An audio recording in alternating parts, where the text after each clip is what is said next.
Olá pessoal, tudo bem? Eu sou Jânio Lima, estamos aqui mais uma vez para o canal Python DS.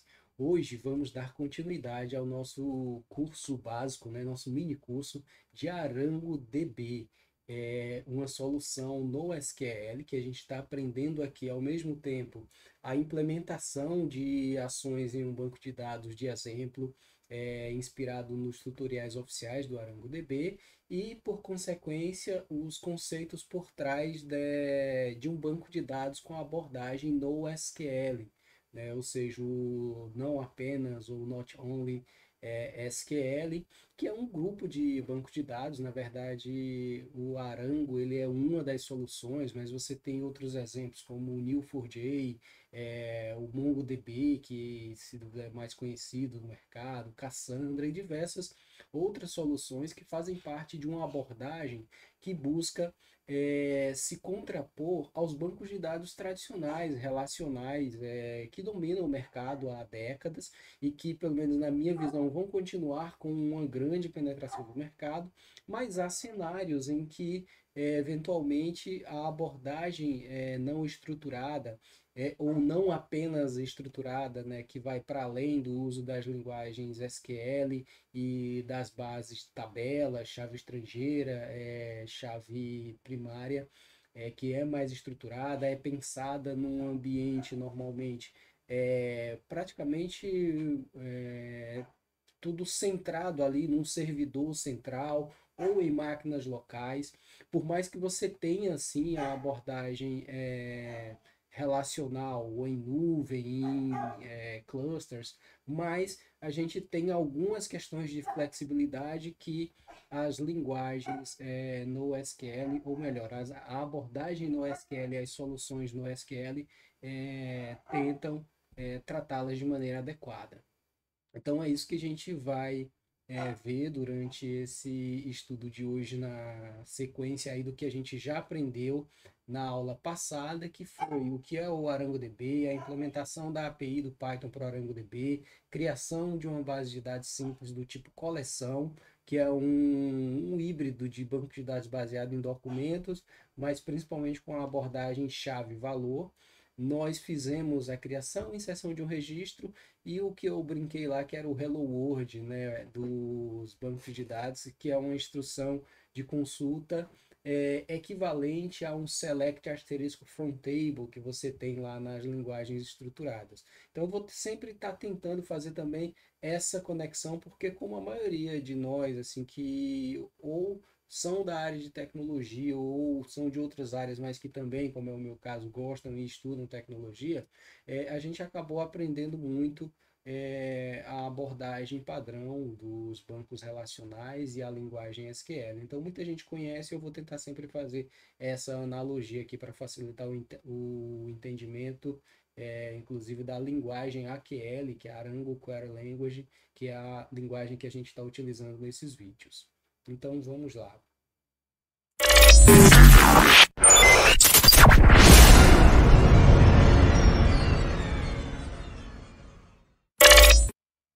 Então, eu já estou aqui com o nosso notebook aberto. Esse notebook, como já foi feito na primeira aula, ele vai ficar disponível aí para reprodução do código e até para adaptação por vocês.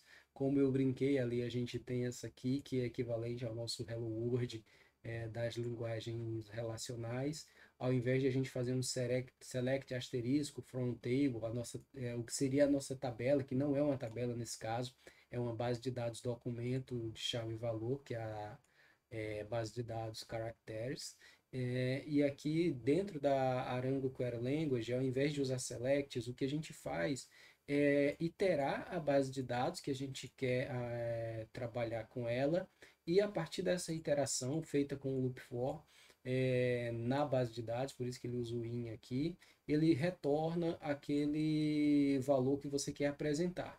Pode ser uma consulta simples direta, como essa aqui, que seria equivalente ao asterisco. Aqui, ao invés de um asterisco, eu estou colocando o nome de um apelido aqui para retornar os valores, né? E aqui embaixo a gente tem o nosso resultado da consulta. Se eu tivesse isso aqui dentro do ambiente da interface web, por exemplo, do ArangoDB, ou na API de uma outra solução que não seja o Python, de uma outra linguagem de programação que não seja o Python, você teria de forma similar. A consulta precisa ser a mesma, que é o que está aqui, eu já expliquei no vídeo passado, não vou entrar muito nesse detalhe, mas sempre que você vê que eu estou criando aqui alguma variável e passando para ela uma consulta que ela está aqui entre as aspas triplas, esse conteúdo que está aqui dentro está utilizando a linguagem de consulta do Arango. E aqui embaixo você vai ter a visualização, que se você tivesse lá no modo interativo, você veria na área de visualização do Arango. Eu posso até fazer num vídeo futuro uma demonstração da reprodução de alguns desses comandos lá na interface do Arango para a gente comparar as duas visões. Mas como o nosso objetivo no canal aqui é principalmente a questão do Python e de suas aplicações para análise de dados e de data science, a gente está priorizando aqui trabalhar através da API. Então, feito isso aqui, agora a gente vai para a inserção. A gente já viu a inserção individual na aula passada.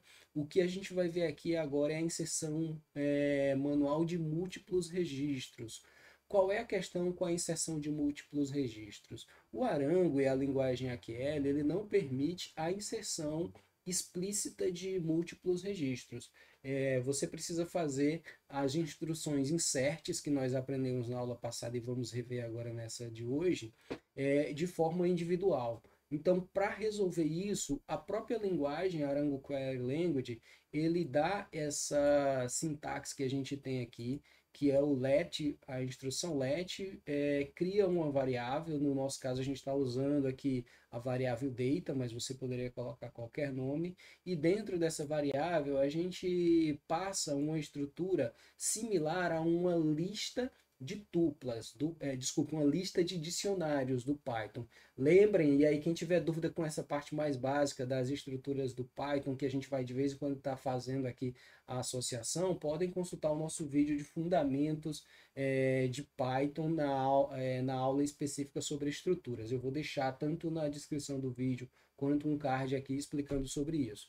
Mas indo direto aqui, então eu crio na primeira etapa aqui da instrução, vocês vão ver novamente, ó, criei uma variável, como eu comentei, está entre aspas triplas, quase um trava-língua, né?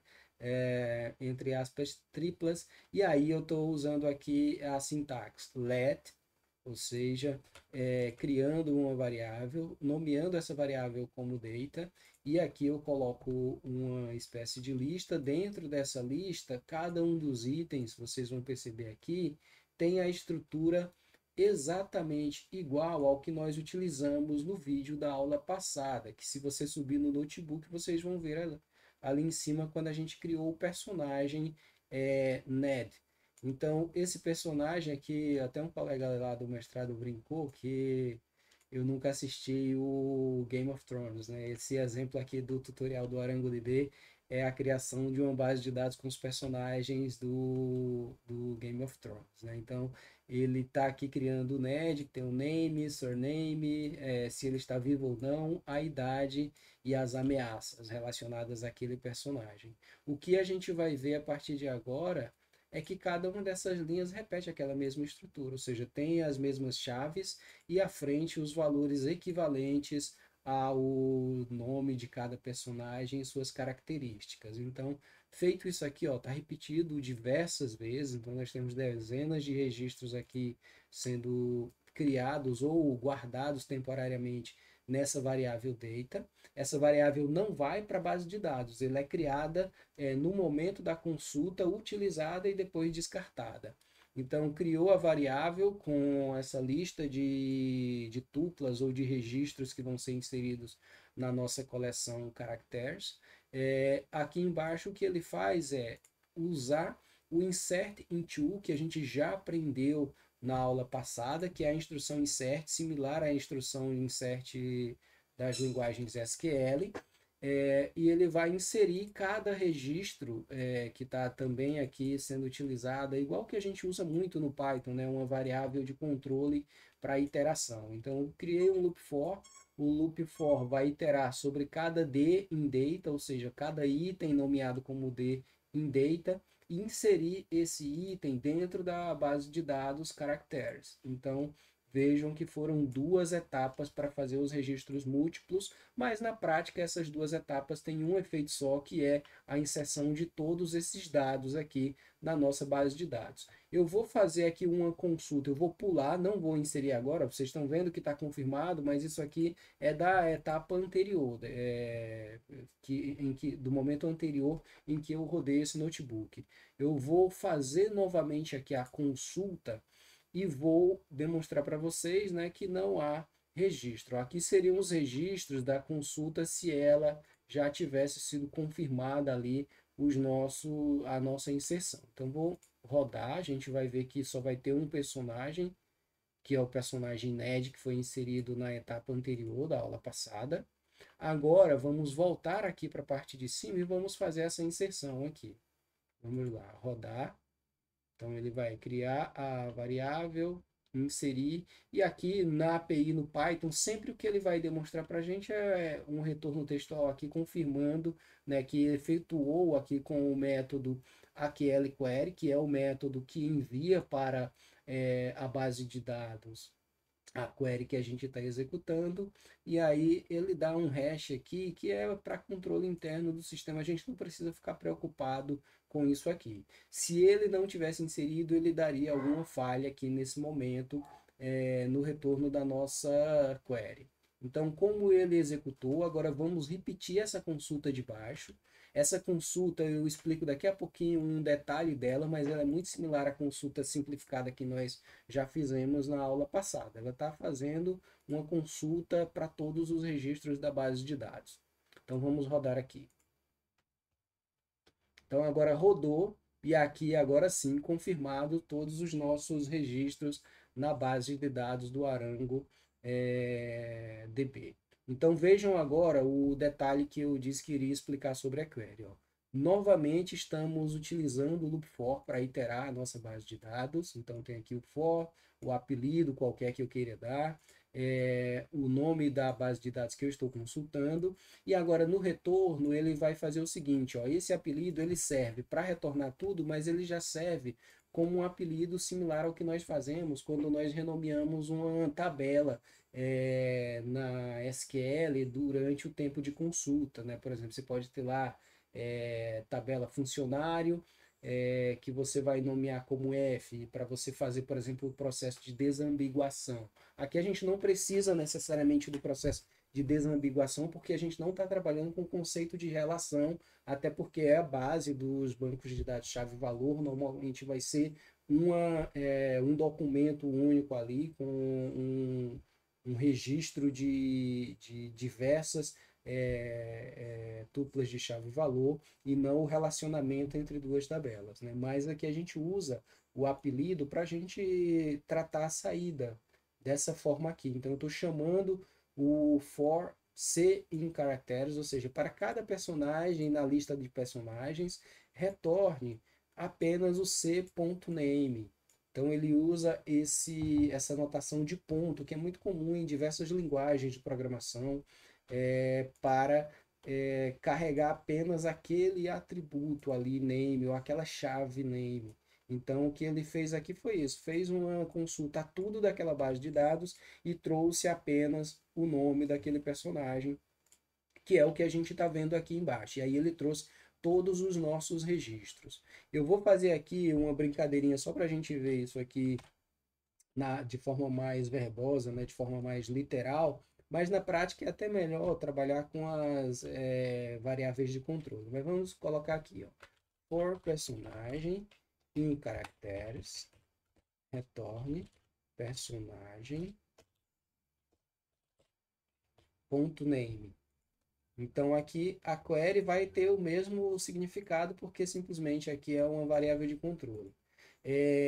Novamente a gente faz a mesma coisa que fizemos em todas as instruções passadas, que é simplesmente pegar o nosso DB, que é o objeto. Se você não lembra, não sabe por que está puxando o DB, olha o vídeo passado, que lá eu ensinei como criar conexão, como registrar as credenciais, fazer a conexão com a base de dados, criar a nossa coleção e com essa conexão criada, a gente utilizar esse objeto DB, que esse objeto DB ele está aqui carregado dentro do ambiente de Python, mas ele está com uma conexão direta com a base de dados, que no nosso caso aqui é uma base de dados na nuvem, usando a versão Oasis do Arango Query. Então ele está pegando esse objeto DB, que tem diversos métodos, e ele está usando o método AQL Query, que é o método que envia consultas com qualquer tipo de instrução para a base de dados.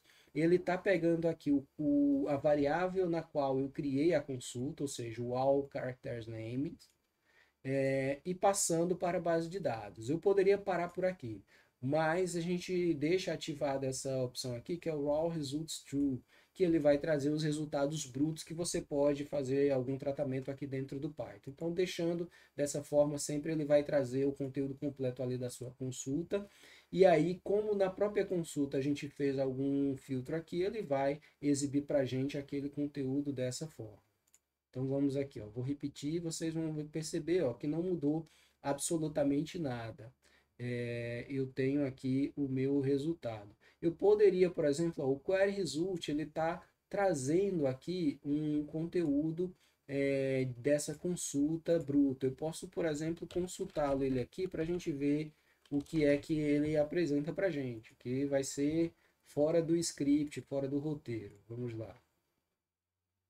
Vejam o que ele traz. Ele traz, na verdade, um objeto. Então, esse objeto ele pode ser iterado dessa forma que a gente está fazendo aqui. Quando eu jogo ele direto, ele não trouxe nada. Agora, quando eu faço a iteração, ele é um objeto que é iterável. O que eu estou fazendo aqui já é Python mesmo, não tem nada a ver com ArangoDB.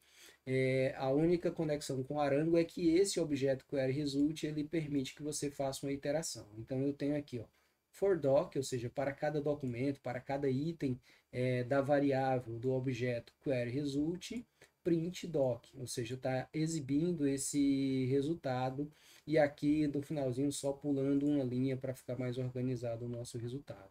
Tá bem? Eu quero explorar um pouco mais, Jânio. Então você, dentro do Python, você tem a anotação de pontos, tá vendo? Você pode vir aqui dentro e ver o que eu tenho aqui dentro desse objeto. Eu posso ver, por exemplo, o response. O response, ele é um tipo de atributo que praticamente qualquer objeto que você utiliza através de consulta na internet, ele vai dar, que é se aquele resultado ele foi bem sucedido ou não. Então ele vai trazer aqui, ó, várias informações técnicas que podem ser processadas aí pela sua API, se você tiver necessidade, e dentro dela, inclusive, o próprio resultado aqui.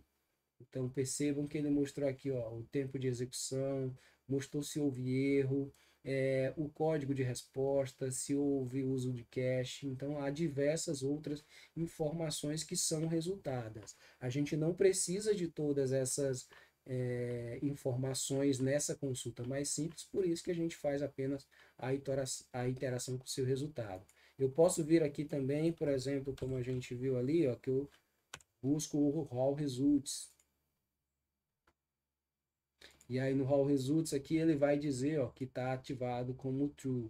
E aí essa ativação do true é que vai permitir você ter os resultados brutos como se você estivesse trabalhando dentro da própria base de dados. Mas vou deixar aqui, né, só para matar a curiosidade, desculpe, essa consulta com o response, que você pode ver que, do ponto de vista de um tratamento mais de usuário, se você está fazendo uma operação de análise de dados, você pode vir dessa forma. Se você quer ver informações técnicas e fazer algum tratamento na sua aplicação, você com o Response você consegue todas essas informações adicionais para você analisar o que está ocorrendo e a partir dessa análise trazer qualquer informação complementar que você necessite.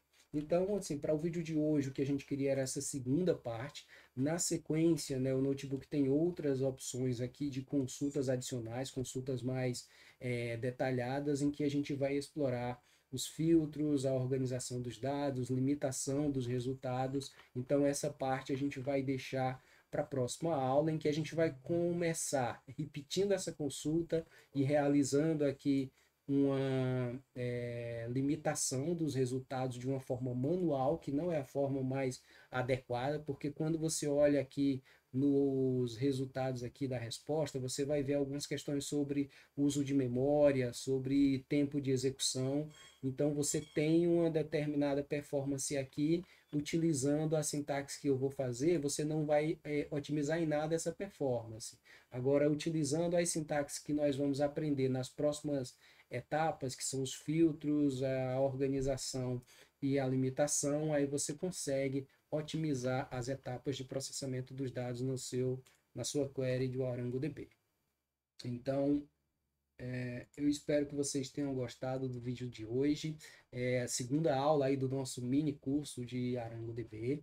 Eu tenho mais ou menos aqui um planejamento que está muito relacionado a esse banco de dados, mas a partir da necessidade que vocês mesmos indicarem, seja com comentários, seja com alguns contatos, porque muita gente do canal também tem contatos comigo em outros ambientes, então a gente vai trocando ideias aí e gerando novos conteúdos. Mas pelo menos essa visão geral do ArangoDB e no meio das aulas e das instruções mais práticas, essas trocas de ideias e comparação com os modelos relacionais, a gente vai concluir até a exclusão desses registros nos dados. Então, a gente vai aprender criação de bases de dados, conexões, uso da API do Arango, criação de dados, como a gente já aprendeu, consultas simples, consultas um pouco mais detalhadas e inserções múltiplas, como a gente viu hoje.